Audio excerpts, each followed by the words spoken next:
Okay, welcome guys onto the channel. It's me Yami. We'll be continuing with the series of teaching you guys the basic of English जहाँ पे हमने देखा the parts of speeches, the noun, the pronoun, the adjectives, verbs, adverb, prepositions, conjunctions and many more. Okay, so इस बारे में तो हमने detail में डिस्कस कर ही लिया. अब आती है प्रैक्टिस की बात. Once you do the practice, you realize कि हाँ आपको सभी समझ में आया and you are very much confident attempting such MCQs. And हाँ ये वाला तो मैंने आपको होमवर्क भी दिया था. Many of you commented and it's pretty much right. My car is on the road. That's the preposition that is used. Preposition हमेशा use होता है to complete the meaning, to exactly pass on the meaning. अगर on नहीं होता यहाँ पे लगाया हुआ तो कोई भी अच्छा खासा meaning इस statement का नहीं निकल पाता. ठीक है? So it's very much important for a sentence to complete and have a meaning. Amit leaves dash Dubai. In Dubai, right ये तो हम काफी बार यूज करते हैं. I live in Mumbai, I live in Gujarat, I live in India. ठीक है, इन वगैरह तो हम काफी बार यूज करते हैं. She is waiting for me dash the bus stop. क्या आ सकता है बताओ? थोड़ा सा स्टेटमेंट को आप पढ़िए, 2-3 बार पढ़िए, देखिए क्या सुटेबल प्रपोजिशन आप इसमें लगा सकते हैं to make a meaningful sentence. Okay, so पढ़ने पे आपको रियलाइजेशन होगा कि she is waiting for me near the bus stop, कह सकते हो. ओके, सो कुछ ऐसी चीजें जो कन्वे कर पाए कि हाँ वो वेट कर रही है और बस स्टॉप की किसी लोकेशन पे वाली वेट कर रही है.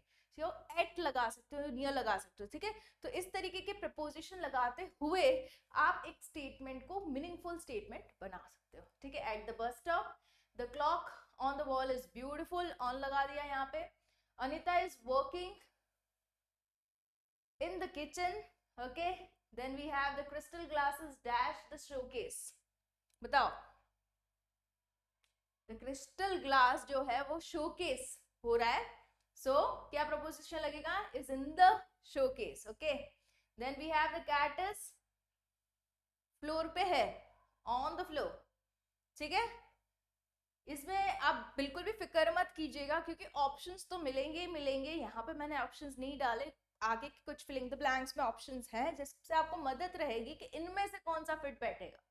ठीक है, otherwise also you get the practice here कि हाँ क्या डालने से एक मीनिंगफुल स्टेटमेंट निकल आता है. Like swimming in the C.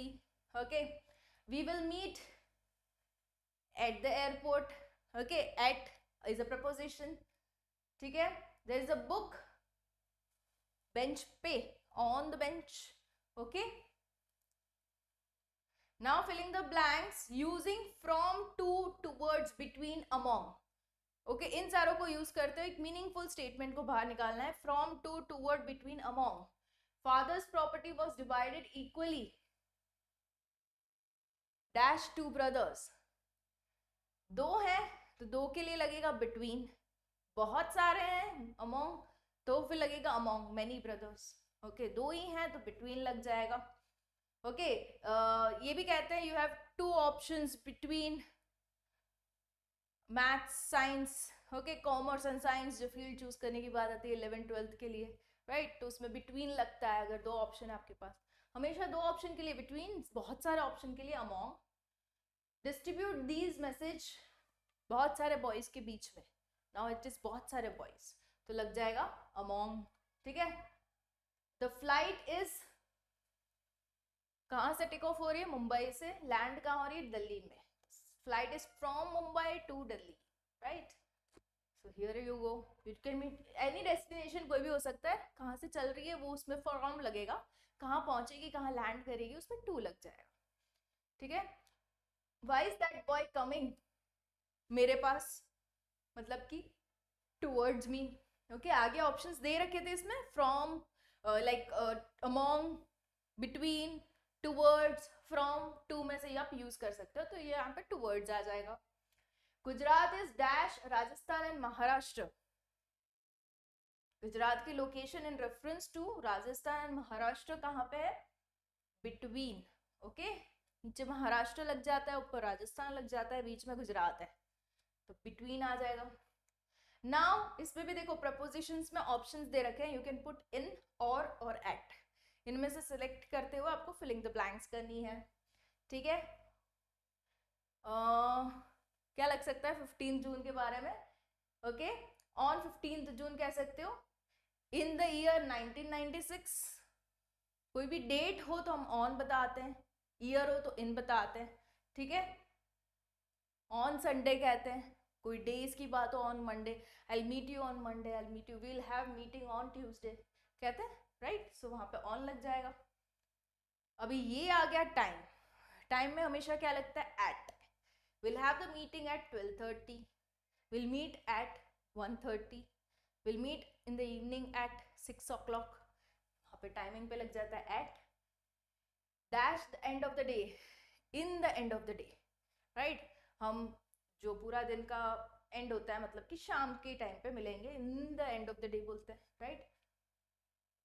In the morning सुबह को, इन द इवनिंग शाम को, ऑन होली फेस्टिवल, जब भी कोई भी, ऑन दिवाली बोलो, ऑन जन्माष्टमी बोलो, ओके, ऑन गणेश चतुर्थी बोलो, ऑन एनी ओकेजन, ओके, वहां पे लग जाता है ऑन।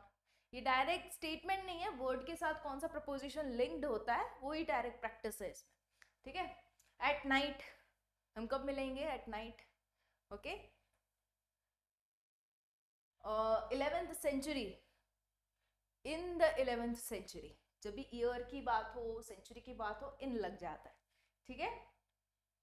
अभी कुछ है filling the blanks with the preposition, कुछ चीजें जो कि अभी ईयर टाइम की जो हमने बात की वो फिक्स्ड है, okay. With the practice you will realise कि जब भी कोई ईयर की बात हो जाएगी इन लग जाएगा, सेंचुरी की बात लग जाएगी इन लग जाएगा, टाइम हो जाएगा तो एट लग जाएगा, नाइट की टाइम कह रहे हो तो एट नाइट लग जाएगा, right. This will come with practice, okay. So prepositions for, since, from, to, इनमें से आपको फिलिंग द ब्लैंक्स करनी है। For, since, from, to. I have been waiting here, कितने घंटे से, 3 hours, since 3 hours, okay. So this is something, for भी लगा सकते हो, सिंस भी लगा सकते हो, ठीक है। तो for is again a preposition, जो भी ऑप्शन में दिया है among that you need to choose. Now coming up is the homework for you guys, you need to choose I have been waiting here dash 5 o'clock। अब बताइए आप क्या रहेगा सही आंसर। ऑप्शंस भी मैं आपको दिखा दूं, ठीक है, ताकि आप सिंस आगे यहाँ पे तो ओए होए। चलो तो फिर दूसरा मैं होमवर्क आपको दे देती हूँ, नो वरीज, ओके। सो यहाँ पे सिंस है, फॉर है, फ्रॉम है, टू है, ठीक है। इनमें से आपको लगाना है। So I have been waiting here for 3 hours, I have been waiting here since 5 o'clock, okay. जब भी टाइमिंग की बात आ जाएगी सिंस लग जाएगा, अवर्स की बात आ जाएगी फॉर लग जाएगा। I go to the class dash 6 PM dash 8 PM, यहाँ से यहाँ तक कि ड्यूरेशन दे रखा है, तो बताइए कौन सा प्रपोजिशन यहाँ पे फिट बैठेगा to complete the meaningful statement, ठीक है। It's a homework for you guys, let me have the comment answers in the comment section below and I'll be coming up with more such practice of filling the blanks, जहाँ पे मैं कुछ options भी आपको दूंगी ताकि आपके लिए easy हो जाए to understand कि कौन सा option ठीक बैठ रहा है, ठीक है। See you in the next lecture, bye bye।